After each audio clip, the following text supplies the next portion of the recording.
Alright, hey people. So in this video, I'm just gonna teach you how to shoot. Very simple terms, easy to understand. If you're a beginner, if you're somebody who's been playing a long time and you just don't know how to shoot anymore, I'm gonna help you out. And I promise you this video will help you. Will you be able to shoot right after the video? Maybe not everybody will, but I promise that it will help you. This is going to be a 3-step video. The 3 steps in order are going to be your shot visual cue. So we're going to look at what each cue is and who they are best for, and the one that I recommend you use, your internet, so your latency levels, the servers that you play on, as well as your speeds, your download, your upload speeds. And we're also going to look at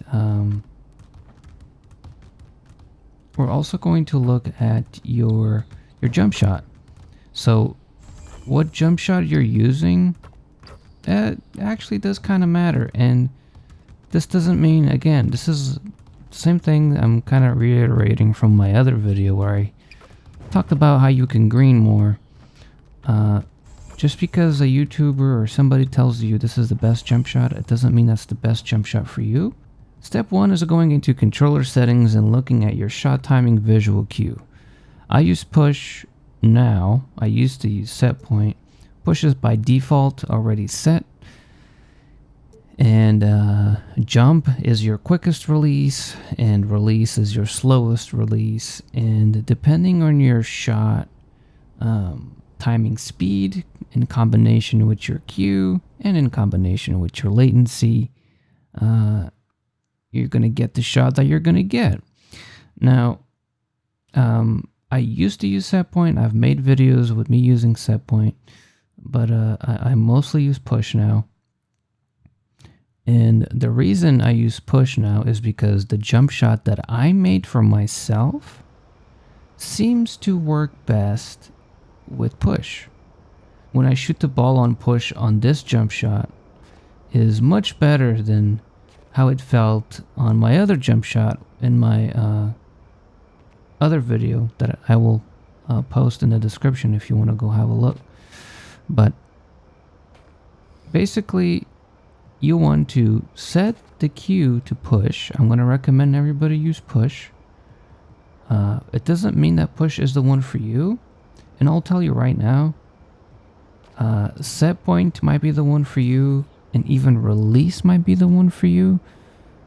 I don't recommend anybody to use jump. And I actually recommend against it. Now, in step 2, what I mean about talking about internet is knowing your latency, knowing your connection with the console, with the game, and just look, because I've had games where suddenly my internet feels like something is slower in the game, and maybe you have your console allowed to download games while you're playing, so you want to turn that off.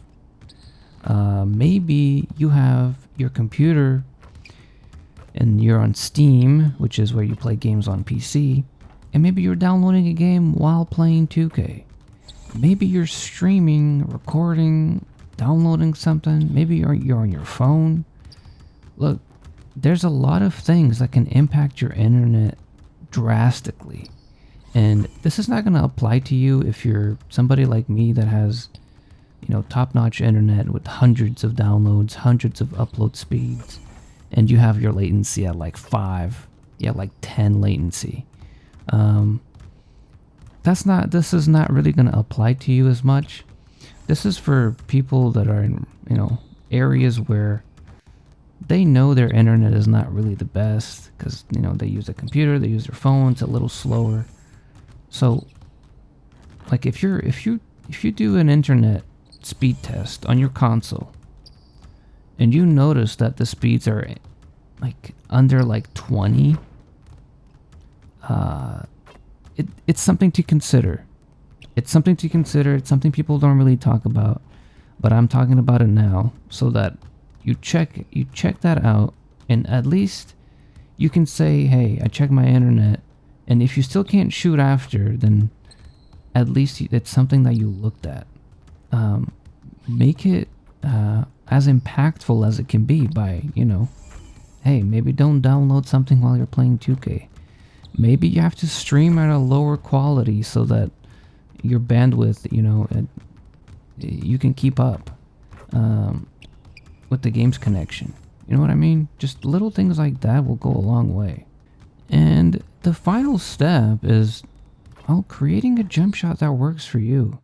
And again, I partially talked about this in my video where I mentioned how you can green more shots. It is crucial that you make your own jump shot. So let's see, we're pretty much we're a month into 2K24. We're about a month into 2K24, and I have, no joke, I have made maybe 10 jump shots, and I have used fully used them. I used maybe 3. And the jump shot that I'm using right now is not even the same jump shot that I was using in that video. I'm not even using the same queue time as I was using in that video where I help people shoot better. So I was using something like this in that first video, which is like a James Harden base, and I was using this with set point, so it works well with set point. But to me, what I found personally is that set point with this jump shot wasn't consistent enough. I think I was shooting about 40% from 3, and I would like to shoot a little bit better than that.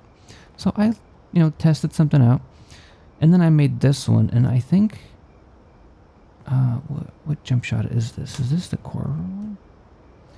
Eric Pascal. Well, so I was using that for a bit, and that was pretty good actually. Not with set point, but with the push Q. And you're probably thinking, man, what the hell is this guy? Where is this guy getting all these different jump shots? Look, years now, I never ever use whatever the YouTubers tell me to use. And this is kind of ironic because I am the YouTuber now, and you're watching me, and you're probably like, well, I'm going to use that guy's jump. Well, see, this is what I mean. I don't mind if you do, but don't use it because I'm using it. Don't use the jump shot because somebody is using it. Use it because it works for you. And if it happens that, hey, maybe the YouTuber that recommended the jump shot, maybe his jump shot works for you, and that's cool, that's fine. But make your own jump shots, and I've always been of that mindset. So now I use this one, and Joe Harris base. I mean, who uses that? I don't know. I do. I have a 92.3, but I use this one, and I don't know what to tell you.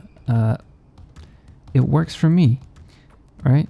It works for me, and I do a lot of practice in this gym because we can't go into the Pro-Am courts like I used to last year. And I'll try everything. I'll start off maybe just catch and shoots, just so that I can get that catch and shoot feel, and then maybe move around. Maybe I'll do some dribbles. I will definitely do the mid-range fades as well. I try to practice everything that I want to be able to do in the game.